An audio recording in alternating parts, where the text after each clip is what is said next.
Nama Yuning Tias, saya pendamping PKH Kecamatan Cineang, Kabupaten Tasikmalaya. Di sini saya akan mensimulasikan modul 2, sesi 1, langkah 5, poin 1 sampai 12. Selamat menyaksikan. Terima kasih. Nah, selanjutnya kita akan membahas langkah 5 ya, Bu. Langkah 5 itu adalah dukungan untuk pencegahan dan penanganan stunting. Nah, nanti di sini saya akan membagi ibu-ibu menjadi 2 kelompok ya. Yang pertama, ibu akan membahas upaya yang perlu dilakukan oleh keluarga dan lingkungan agar anaknya tidak stunting. Jadi kelompok pertama itu membahas bagaimana agar anaknya tidak stunting.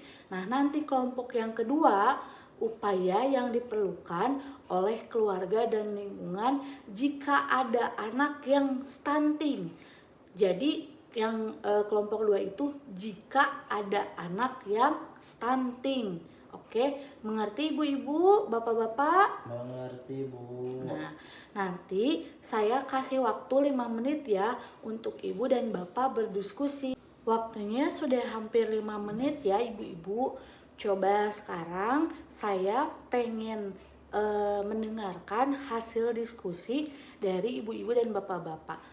Dari kelompok 1 dulu, coba kira-kira apa sih upaya yang harus kita lakukan agar anak kita itu terhindar dari stunting?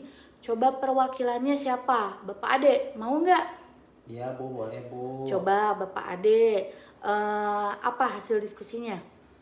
Terima kasih, Bu. Hasil diskusi antara kelompok kami yang pertama, diberi makanan yang bergizi. Oke, terus? Yang kedua, anak kami diperiksakan ke posyandu agar kami para orang tua mengetahui berat badan anak dan tinggi badan anak. Mungkin gitu, Bu. Oke, terima kasih. Nah, kelompok 1 sudah bagus ya tadi. Sekarang kelompok 2. Kelompok 2 itu berdiskusi bagaimana sih atau apa sih upaya yang harus dilakukan oleh keluarga dan lingkungan ketika ada anak yang terkena stunting. Coba kira-kira siapa yang mau mendiskusikan atau siapa yang mau mempresentasikan? Coba Bapak Udin? Tadi ada ya Bapak Udin ya di kelompok 2. Coba menurut Bapak Udin apa? Baik, Bu. Hasil tadi diskusi dengan teman-teman yang lain, jika ada di keluarga kami yang anaknya stunting, yang pertama tidak dijauhi, Bu. Oke, tidak dijauhi ya. Iya. Tidak boleh dijauhi. Terus ada apa lagi? Yang kedua, kita dirangkul dan memberikan saran agar supaya keluarga tersebut tidak dijauhi atau lainnya, Bu. Oke, agar tidak dijauhi ya oleh orang lain. Terus ada lagi kira-kira hasil diskusinya? Yang ketiga, diajak keluarga tersebut untuk diperiksakan ke posyandu agar mengetahui perkembangannya, Bu. Oke. Nah, jadi tadi pertanyaan yang pertama itu untuk mencegah anak agar tidak stunting, orang tua, keluarga, dan masyarakat dapat memanfaatkan potensi yang ada ya Bu, Pak. Nah, yang kedua, stunting itu dapat dicegah dengan pemberian makanan bergizi. Betul tadi menurut kelompok 1. Jadi harus diberikan makanan bergizi seimbang pada masa kehamilan hingga anak berusia 2 tahun. Jadi dari semenjak ibu hamil sampai anaknya nanti usianya 2 tahun ya. Terus selanjutnya mengakses layanan kesehatan dan informasi yang tepat ya, informasinya tuh harus tepat. Jangan hoax kalau menurut bahasa sekarang mah ya. Jadi pemberian informasinya tuh harus tepat. Nah, terus pemberian stimulasi ya, jangan lupa ibu bapak anak usia yang dari hamil sampai 2 tahun itu ibu bapak harus memberikan stimulasi ya. Terus selanjutnya menjaga kebersihan diri serta keluarga. Nah, Untuk kelompok 2, bagaimana sih cara kita menangani anak yang stunting? Yang pertama, kita ketika terdapat anak stunting itu, keluarga dan lingkungan tidak boleh melabeli dan mengolok-olok anak tersebut. Jadi nggak boleh, ih cenah si ibu itu mah anaknya stunting, nggak boleh ya seperti itu Bu. Bagaimana perasaan ibu itu? Terus yang kedua, memastikan keluarga mengakses rujukan layanan untuk mengurangi dampak stunting pada anak. Jadi nanti ibu-ibu semua atau bapak di sini bisa mengajak ibu atau bapak atau orang tua yang anaknya terkena stunting untuk melakukan tadi pemeriksaan ya. Oke, kita kasih tepuk tangan yang meriah ya untuk kelompok 1 dan kelompok 2 yang sangat bagus dan berani untuk memberikan pendapatnya ya.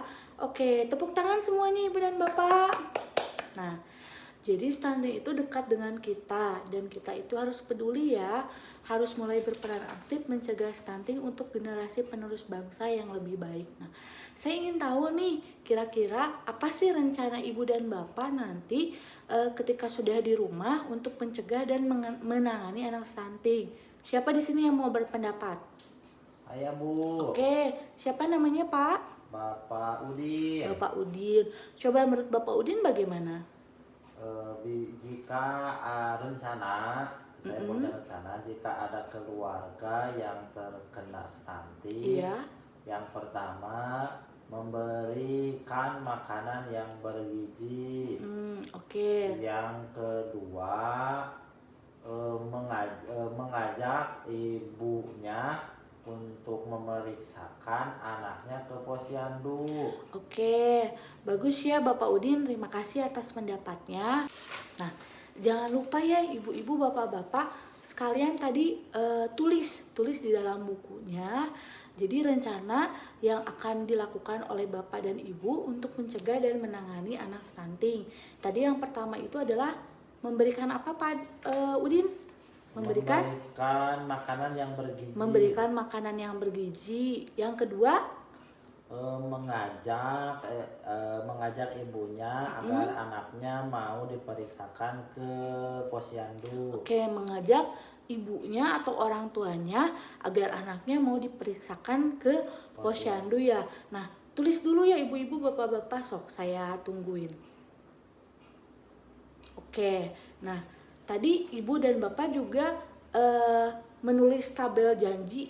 Tabel janji itu boleh dikumpulkan ke saya ya. Di sini saya mau mengingatkan. Jadi ibu-ibu yang mendapatkan PKH dan BPNT itu harus digunakan untuk sesuai dengan kebutuhannya. Jadi kalau misalnya nanti ibu sedang hamil atau ada anak bayi, anak balita ya, ibu hamil, belikan susunya, belikan makanan yang bergizi. Anak balita pun sama ya, belikan makanan bergizi, terus vitaminnya, susunya, dan lain-lainnya ya. Nah, terus selanjutnya BPNT. Nanti kan biasanya BPNT itu per bulan ya Bu Pak. Jadi BPNT itu per bulan. Ibu-ibu dan bapak-bapak juga bisa membelanjakan uang yang cair dari BPNT kemana sih belanjanya? Ke e-warung. Ke e-warung. Oke ya. Nanti di e-warung itu kan ada karbohidratnya, proteinnya, mineralnya, vitaminnya ya. Mudah-mudahan itu dapat membantu ibu dan bapak dalam memenuhi kebutuhan gizi anak kita. Nah, selanjutnya nanti ibu dan bapak, kalau misalnya masih ada yang belum paham, ibu dan bapak bisa menghubungi saya ya. Misalnya nge-WA atau nge-SMS, nelpon juga bisa. Atau misalnya di sini ada ibu atau bapak yang aduh ngerasa anaknya kayaknya anak saya stunting deh, atau misalnya pertumbuhannya kurang. Nah, bisa dikonsultasikan, nanti saya bantu untuk memfasilitasi ibu dan bapak ke posyandu ya, atau ke bidan setempat.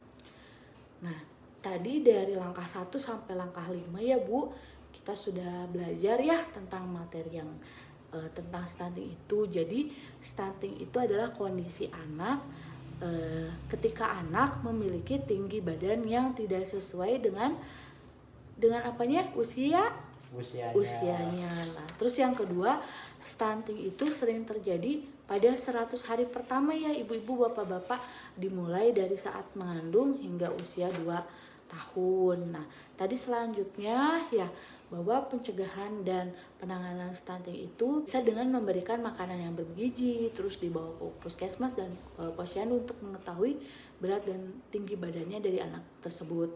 Serta apabila ada anak yang stunting, tidak boleh ya mengolok-ngoloknya gitu. Sekian yang bisa saya sampaikan ya. Mudah-mudahan ibu dan bapak diberikan keselamatan, kesehatan, rezeki yang berkah dan berlimpah ya ibu ya bapak ya. Terima kasih atas kehadiran bapak dan ibu dalam P2K 2 kali ini. Saya tutup ya. Billahi taufiq wal hidayah. Wassalamualaikum warahmatullahi wabarakatuh.